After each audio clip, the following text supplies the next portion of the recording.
Koni, for today's vlog nga guys, tuturuan ko kayo kung paano matatrack yung nawawala yung cellphone. If ever na ninakaw to sa inyo, is pwede natin yan makita sa find device. Basta ganito yung gagawin nyo guys. At lagi nyo tatandaan na kailangan is naka-open yung phone ninyo if ever na nawala ito. So, ngayon pupunta tayo sa Google.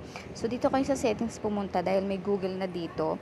Ilagay nyo yung Google or kahit sa inyo. Pag napunta ka na sa Google service, guys, hanapin nyo yan. Makikita nyo yung Find My Device. I-click mo lang yan, guys.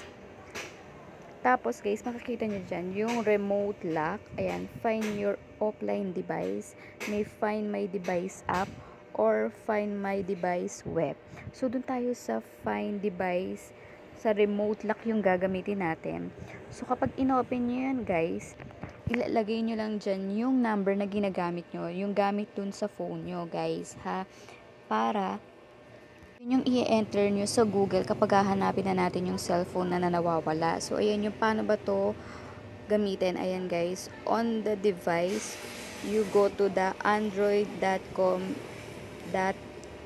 So, ayan guys, merong link dyan. I-click mo yan. Tapos, ilalagay mo yung number na nakalagay dyan or yung number nung cellphone number nyo para matrack kung saan siya lugar nandoon. So, ganyan ang paggamit ng lock. At automatically guys yan, basta naka-online yan, it's mag-o-automatic lock. Kung naka-offline yan, nag-o-automatic lock yan. At hindi nila magagamit yung cellphone mo kasi ganyan yung find lock or remote lock, nag-o-automatic lock yan. At yung lock nun is yung gamit nyo sa inyong cellphone. Di ba meron tayong lock sa cellphone? Ganun ang gagawin nyo. So, yan yung purpose ng remote lock. So, back tayo sa isa pa guys. Meron pa ako. So, yung isa naman, so back tayo after nito. Ganyan, pag na-complete nyo na, doon naman tayo sa find your offline device. So, ayan. Click mo lang yan, andyan, pwede yan guys, naka-offline, pwede nyo mahanap siya ng naka-offline. So, ganyan yung gagawin nyo. Basahin nyo na lang, medyo maliit, hindi ko mabasa guys. Tapos, without network, yung network naman is guys, kung nakakonect siya sa wifi. So, basta naka-open yung wifi nyo, magko-connect yan, kahit saan man siya. Without network, ayan. Tapos, with network, with high traffic, site only. So, yan, mamimili ka dyan kung ano yung saan mo siya i-connect. So, minsan, mas okay yung offline or yung off para kahit wala kayong wifi, mahahanap natin siya.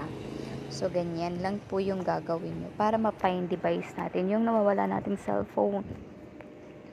Ayan, ganyan. After nyan, pwede nyo dun sa Find My Device app. Yung app naman, parang pupunta ka sa Play Store mo. Basta kailangan guys, naka-enter yung inyong, kung gahanapin dito sa ibang cellphone na gamit or sa magwe-web kayo. So, kailangan talaga i-enter nyo yung number nyo na gamit dun para ma-search nyo. Ayan guys, so, kanya kumari ito guys. So, kung ito guys, yung Realme C12 is naka-log in yan.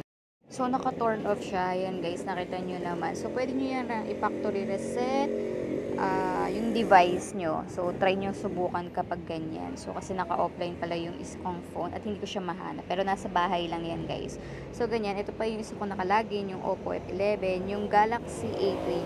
Ayan guys. So, parang hindi siya nakabukas. So, yan. Hinahanap niya yung device. So, ganyan lang po gagamitin nyo kapag find device doon sa kumbaga sa inyong cellphone na nawawala. So, yan. Sana is dun sa web din, ganun din naman guys. So, basta i-enter nyo lang yung number. So, ganyan lang po. Yun lang. Thank you for watching.